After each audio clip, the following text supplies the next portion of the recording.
We are now finding out why the global neo-colonial elites didn't want Donald Trump elected. As president, Donald Trump is exposing the corruption of those global neo-colonial elites and how they have been using and abusing the American people's taxes to rain hell on African countries and poor people around the world.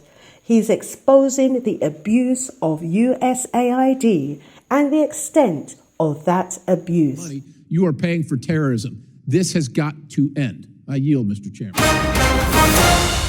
American foreign policy significantly impacts on the world, especially Africa. It's instrumentally part of the neo-colonial system that has been suppressing Africa for millenniums. Inherent in their policies has been the systemic political, economic, and military abuse.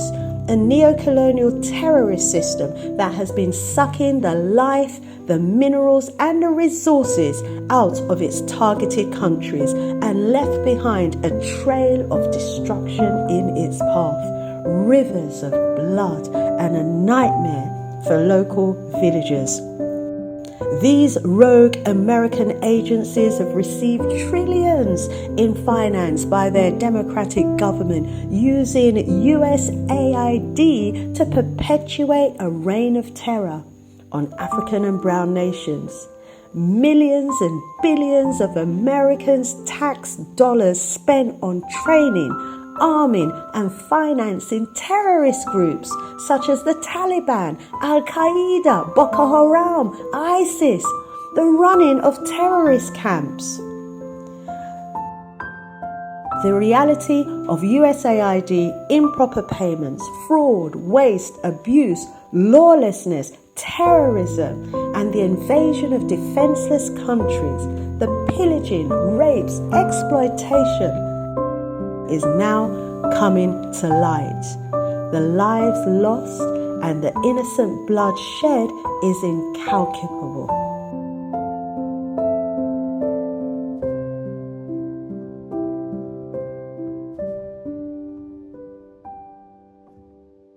Why all of this? For the benefit of the elites and for them to maintain power, to keep the people down, to keep African countries in turmoil, to access raw materials for free, irrespective of the detriment of the countries they are looting. Why have such atrocities and such atrocious policies been so successful in African countries? Because African treasonous leaders and top officials have been working in collusion with the American government in their unlawful activities for finance, for money against their own countrymen and people. Check out the following clips from a US Senate and the Live House Subcommittee on Moss's first hearing. You don't have to be a rocket scientist. You could just read. The Taliban is classified, and if you don't know, the Taliban's in charge of Afghanistan. They're classified as a specially designated global terrorist organization by OFAC. So post-2021, so this is last year, 2024, we spent $697 million of the taxpayers' dollars in Afghanistan, including $534,719,000 in change from USAID in Afghanistan. Afghanistan is ruled by folks named Sarayuddin Haqqani. The Haqqani network mean anything to anybody in the room? How about Abdullah bin Laden? Who gets some of that money? Does that name ring a bell to anybody in the room?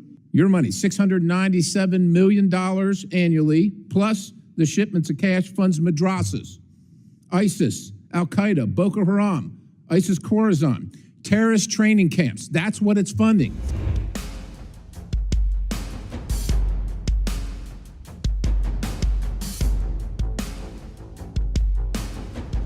We now recognize Representative Perry.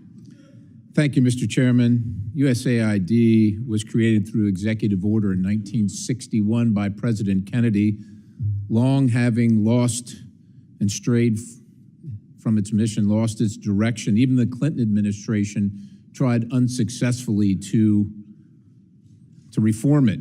And we spend, I don't know, somewhere between $40 and $50 billion annually on this organization. And with the things that you hear, well, many of us, probably most of us in this room, agree with projecting America's power for the good of all the world around the globe.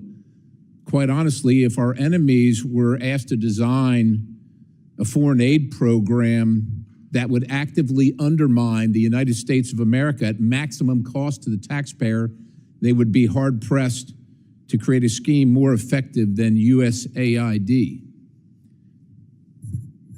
That's shocking to say, but I just, it's, look, let's just go to a couple things here. We left Afghanistan, and I'll just I'll characterize it as left in August of 2021. August of 2021. So the Taliban's in charge. Taliban threatens the lives of the NGO personnel distributing USAID. They claim credit for USAID distribution. They interfere with the distribution of USAID aid. They tax the beneficiary of the aid. They tax the delivery service. They steal the food commodities. They divert the funds. They extort citizens for protection for USAID aid. They create sham procurement schemes, and they threaten the lives of those who oppose those schemes.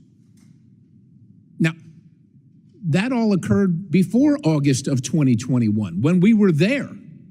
When we were there. Now, you know, you don't have to be a rocket scientist. You could just read the Taliban is classified, and if you don't know, the Taliban's in charge of Afghanistan. They're classified as a specially designated global terrorist organization by OFAC.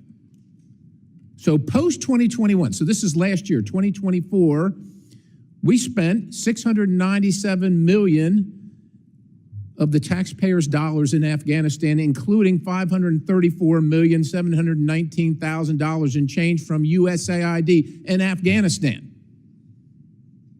I don't know what we think we're going to change in Afghanistan. We lost 22,000, lost or wounded 22,500 Americans in Afghanistan over the course of our term there in the war, spending over $2 trillion. We're just going to keep on spending because somehow we think it's going to get better. And if you're wondering who's in charge of Afghanistan getting the money, and that money I just mentioned, the $697 million is on top of, and is in addition to the weekly to every 10-day shipments in cash of $40 to $80 million. Afghanistan is ruled by folks named Terrorism Haqqani. The Haqqani network mean anything to anybody in the room? How about Abdullah bin Laden? Who gets some of that money? Does that name ring a bell to anybody in the room? Because your money, $697 million annually, plus the shipments of cash funds madrasas, ISIS, Al-Qaeda, Boko Haram, ISIS Khorasan, terrorist training camps. That's what it's funding. If you think that the program under Operation Enduring Sentinel, entitled Women's Scholarship Endowment, which receives $60 million annually, or the Young Women Lead, which gets about $5 million annually, is going to women who, by the way, if you read the Inspector General's report, is telling you that the Taliban does not allow women to speak in public.